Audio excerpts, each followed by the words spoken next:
Hi, I'm Julie Phillips. I'm a therapeutic coach. I've just finished for the day, so it's getting on to evening now.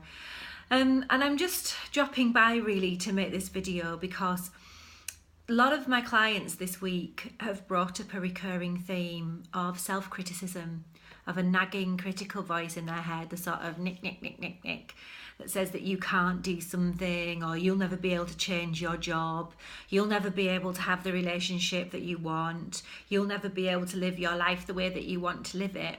And this sort of self-talk or negative self-talk can really do a lot of damage to people because it keeps them small. It's a bit like when I talk about ego, and ego is something that I've been aware of with myself, but ego really does try and keep us small. I think it comes from our caveman days where, we'd run back into our cave so that we didn't get eaten. So it's quite understandable really that we would have these fears about stepping out and doing things that we really want to do, making decisions that involve change. Totally get that. What doesn't help is when you get in your own way with self-criticism. Might not even be your voice, it might be somebody else's voice. It might be your mum's voice, or it might be your dad's voice, or it might be your partner's voice. And when we start believing other people's ideas of how we should live our lives, it stops us from making those decisions that we really, really do need to make. So if you're the sort of person that has noticed there's a lot of self-criticism and self-talk, you might want to start doing something about that. And here's some top tips from me about what I do when that happens. So the first thing I do is I ask myself if what I'm hearing, saying to myself, is actually real.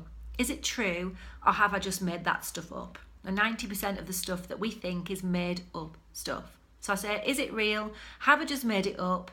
If I've made it up, then it's not telling me anything useful. The second thing is what I am telling myself, is it old news? Is it something that I've told myself loads and loads of times before, and all it is just there to keep me small? Like, nick, nick, nick, nick, nick. It's not going to change anything. So check in with that. If it's not telling me anything useful, and it's not telling me anything new, then this information is not serving me.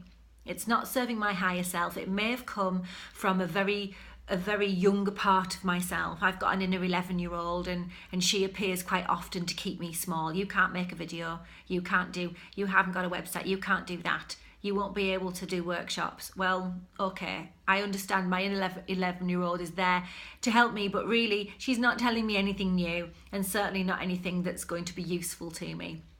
So check in with your thoughts. Be careful what you say to yourself, because only you are listening. And you know what? If you've got a critical self-voice, you might want to change that voice. Change it to the voice of Mickey Mouse or your favourite comedian, and see if it still sounds as important. I bet you it doesn't. Okay, that's all from me for today. Take care.